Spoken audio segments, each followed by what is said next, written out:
Mais qu'est-ce que je viens encore de regarder, moi?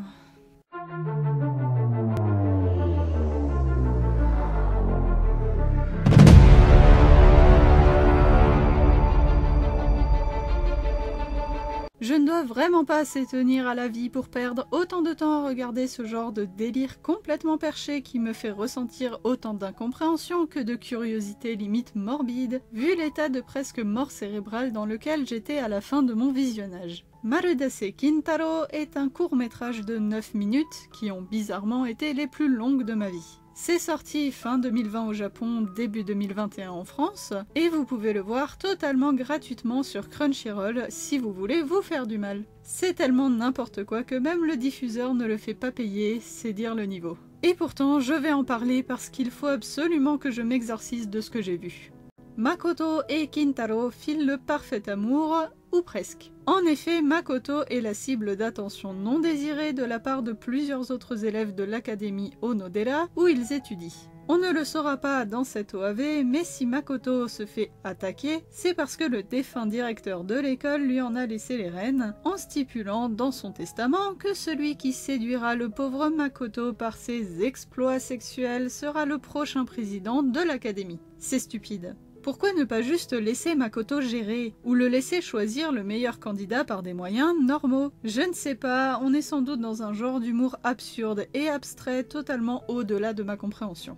Du coup, Makoto se fait agresser tous les 4 matins... Tous les matins en fait, tout court, mais heureusement Kintaro le magnifique est là pour le sortir d'affaire. En donnant littéralement des coups de quéquette dévastateurs et en étouffant ses adversaires avec ses fesses, autant les élèves que les professeurs. J'avais jamais vu quelqu'un perdre autant de fois son pantalon à la minute, c'est du délire. Évidemment, c'est un épisode à regarder au 1000e degré, avec un humour qui veut forcer le rire à coups de pelle, mais même avec l'esprit aussi ouvert que les jambes des personnages, je n'ai pas du tout réussi à entrer dans cette folie perverse. On va voir ça un peu plus en détail.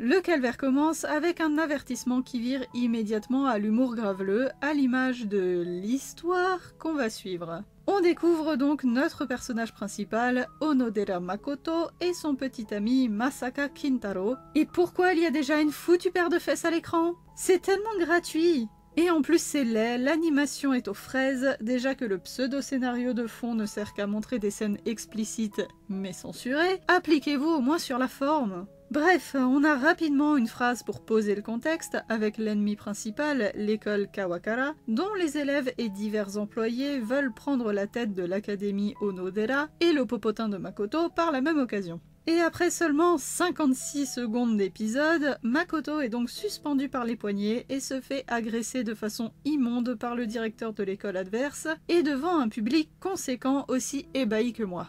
Sérieusement ? Comment est-ce qu'on pourrait ressentir autre chose qu'un profond malaise devant cette scène? Bien sûr, Makoto appelle Kintaro à l'aide et celui-ci débarque... ou était déjà là, regardait la scène sans réagir plus que les autres. En tout cas, il exécute une pirouette improbable qui lui fait perdre son pantalon comme s'il avait pris un bain d'huile avant de l'enfiler. Et Makoto se retrouve allongé sur une table, à poil et servant d'assiette humaine, sans aucune transition. Il n'avait pas assez de budget pour une phrase ou un panneau explicatif? L'équipe d'animateurs était en grève, le scénariste a démissionné? Je ne sais pas, je vais juste arrêter de me poser des questions. Donc, un professeur dégueulasse est sur le point d'assouvir un fantasme chelou avec notre infortuné héros, mais Kintaro arrive pour étouffer l'agresseur avec son aisselle. Surtout faites-moi signe hein, quand je suis censée éprouver autre chose que du dégoût, parce que là ça ne me vient pas naturellement. On a enfin le droit à une scène presque normale ensuite, où les méchants complotent entre eux. Ça dure à peu près 10 secondes avant que Kintaro ne débarque encore une fois sans raison apparente. Et Makoto est là aussi. Mais en fait non, parce que notre petit couple était en fait une illusion d'un élève qui a des pouvoirs psychiques. Je crois. Comme rien n'est expliqué, j'essaye de suivre comme je peux, c'est pas évident. Sur un fondu digne de mes propres montages, on retrouve ce mec qui a pris l'apparence de Kintaro pour le faire rompre avec Makoto. C'est la technique la moins bizarre qu'on ait vue depuis le début. Ceci dit, il a quand même le paquet à l'air parce qu'il faudrait pas que la situation ait l'air trop normale. Et on se met à voir double quand le vrai Kintaro et sa hache superbement positionnée vient rétablir la vérité et donner une bonne fessée aux méchants. Littéralement. Et l'autre a l'air d'aimer ça en plus.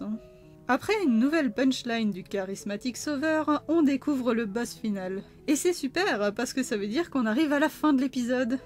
Sans qu'on sache comment, l'invincible Kintaro est soudain vaincu et pris en otage par son propre cousin, qui a un gros béguin pour lui depuis l'enfance et veut le voler à Makoto. On n'est carrément plus dans leur guerre pour le pouvoir là, c'est juste de la jalousie. En plus, la scène arrive à être encore plus ridicule que toutes les autres réunies. L'épisode tente d'achever le spectateur qui aurait résisté jusque-là sans doute. Makoto décide de se rendre utile avant que son homme passe à la casserole et motive Kintaro à se battre avec une déclaration enflammée, ce qui donne lieu au pire combat que j'ai vu de ma vie.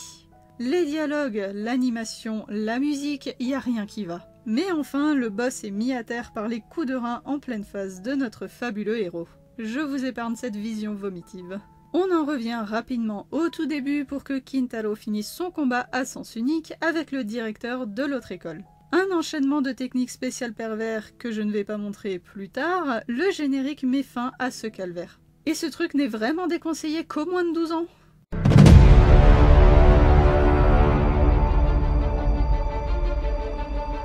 En général, je n'aime pas parler d'une œuvre juste pour la descendre, mais là je ne comprends pas. À croire que personne n'a regardé l'OAV avant de le servir au public. Les scènes s'enchaînent sans que ça n'ait aucun sens, c'est juste une succession de moments consternants, ça n'a rien d'humoristique, c'est désagréable à suivre et c'est plus qu'évident que l'histoire du manga de base a été charcutée au hachoir. Même si, on ne va pas se mentir, ça ne volait sans doute pas bien haut à la base non plus. Cet épisode n'est satisfaisant pour personne. Les clichés sont mal utilisés, tout ce qui est montré est trop étrange pour être drôle, rien n'est assez approfondi, même pas le côté coquin, et heureusement d'ailleurs vu le caractère forcé de tous les actes sexuels suggérés. On n'a même pas le droit à une vraie romance puisque Makoto et Kintaro interagissent à peine ensemble. Il doit y avoir une tentative de parodie de quelque chose, mais je ne suis pas sûre de quoi. En l'état, Marudase Kintaro ne méritait pas une adaptation, c'est une perte totale de temps, d'argent et probablement de QI. Avec de vrais efforts, ça aurait peut-être pu donner quelque chose, en affinant un peu l'humour, beaucoup trop lourd, en faisant de vrais petits scénarios dramatiques au lieu de scénettes de moins de 2 minutes, ce qui est peut-être le cas dans le manga en fait, ou en allant carrément dans le trash en enlevant les censures improbables. Mais le rendu final ne vaut vraiment pas le coup qu'on s'y intéresse. Heureusement, il y a plein d'autres animés qui en valent largement la peine et j'espère pouvoir vous en parler un jour. En attendant, prenez soin de vous et au plaisir de vous retrouver dans un autre coin de la chaîne.